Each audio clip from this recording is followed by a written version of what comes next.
Central Asia, early 13th century. The ground trembles with hooves. Tens of thousands of Mongol horsemen pour across the steppe. Arrows whistling, war drums pounding, banners whipping in the wind. It's a textbook Genghis Khan invasion. Speed, precision, terror, until a strange sound echoes across the plains.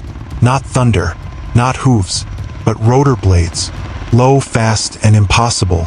A black helicopter roars over a hilltop, touching down just long enough to unload 6 soldiers.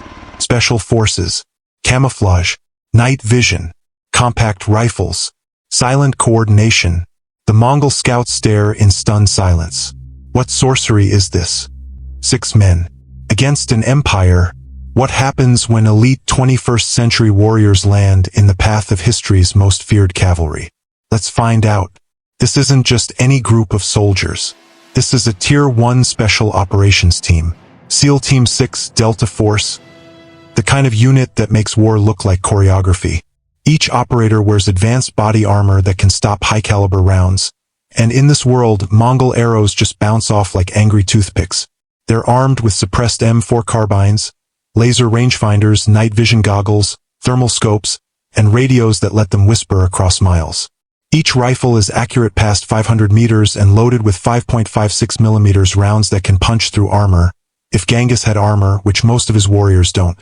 And they don't just bring guns. They bring drones. Eye-in-the-sky quadcopters scouting enemy formations. Thermal imagery tracking targets through dust and chaos. And enough C4 to reduce a fortress to historical trivia. To a medieval army, they aren't soldiers. They're ghosts. Fast. Silent. Invisible, and somehow always watching. And they're not here for war. They're here to change it. The Mongol Horde, one of the most feared military machines in human history. 100,000 warriors. Fast, mobile, disciplined, and utterly ruthless. Each Mongol horseman carries a composite bow, capable of accurate shots at 200 meters while galloping. They rain arrows by the thousands, a living storm of death. Their tactics? Hit and run, fake retreats, encirclements. They don't just fight. They break armies, shatter morale, and erase cities. And they're not disorganized savages. This army runs on precision, units of 10, 100, 1,000 each with commanders, scouts, signalers. Communication comes by horn, flag, and smoke.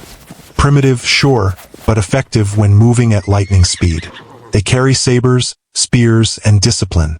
And they never stop advancing. So when a dozen modern operators appear on the steppe, the Horde doesn't panic. Not yet.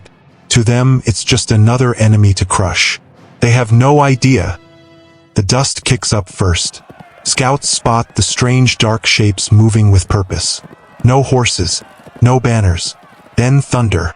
But not from hooves. It's the suppressed burst of automatic fire. The lead Mongol patrol vanishes in a blink. Riders fall without a sound. No smoke, no fire, just death.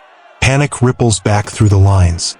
They think it's sorcery, but the operators? They've done this before. Not here, but in other deserts, other empires. They drop, flank, reposition.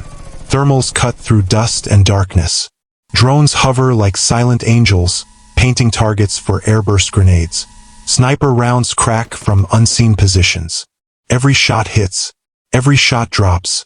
The Mongols fire arrows in return. They are desperate, but they don't even reach the team's cover. Then comes the reaction. Genghis sends 1,000 to charge. He wants blood. Answers. They get close. And that's when the M240 sings. 600 rounds per minute. A line of bodies drops mid-gallop. Claymores hidden along the ridge explode in fiery crescents. Hoarse screams echo across the plain, and still the operators don't flinch. One team, 10,000 arrows, and not a scratch. But this was only the first wave. The Horde is watching now, learning, and they're not going to wait for a second lesson. Word spreads fast, faster than any arrow. The Horde is rattled. Entire units hesitate before charging. Some think it's a demon. Others think it's a god with thundersticks. Genghis? He doesn't care what it is, he wants it dead. But the battlefield's changed. Where the Mongols rely on mass and momentum, the special forces bring precision and paralysis.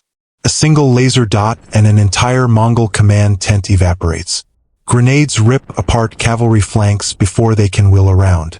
And snipers decapitate lieutenants mid-command. Morale collapses. Even hardened veterans refuse to advance. They've never seen men who kill without being seen. But domination has a timer. The team's got no resupply. Each bullet fired is one less for tomorrow. Each drone flight burns another battery. Night vision? Great. Until the goggles die and there's no spare battery in 1227 Mongolia. Genghis is patient. He starts sending waves just to test their rhythm. Then he adapts, spreading his forces, attacking at night, probing for weaknesses. Because Genghis doesn't need to win today. He just needs to survive long enough for them to run dry. By day 5, they aren't seen as soldiers anymore. They're ghosts, gods, cursed spirits wielding fire and thunder. Some Mongol warriors break ranks before the first shot is fired. Others carve protective symbols into their armor. Entire camps chant to ward off the metal men. But for the team, the weight sets in. They've changed the battlefield. But not the war. They've eliminated generals, collapsed ambushes, thrown the horde into chaos. But Genghis isn't just a conqueror, he's a strategist. He watches, learns, adapts.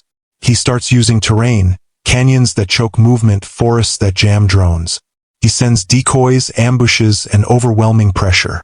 And the team's silence grows longer between shots. Ammo dwindles. Comms weaken. Battery packs run dry. One of them jokes, "We're one dead drone away from being a History Channel mystery." But they press on because for every moment they fight, they're altering the future. Entire regions spared. Cities never sacked. Cultures preserved. Even if they don't survive, they've carved a different history into the world. For all their power, the team knows the truth. Technology may win a dozen fights. But war? That's human. Sacrifice. Endurance. Knowing when to strike and when to disappear. Even with every advantage, they're still just 6 against an empire. And empires don't fall overnight. Not even to ghosts with night vision. So what happens when the last battery dies? When the final magazine is spent? When it's just boots, fists, and fire? Maybe they survive. Maybe not. But their impact will echo. In legends. In songs. In ruins that make no sense to archaeologists. A shattered arrowhead embedded in titanium plating. A warlord's diary describing men of thunder. And one burned-out drone worshipped like a fallen god. Because in the end, they didn't come to win. They came to break the timeline. Just enough. What do you think? Could 6 special forces operators rewrite Mongol history? Or is the horde too vast to stop? Tell me what you think. Could you hold off Genghis Khan with a squad and some high-tech gear?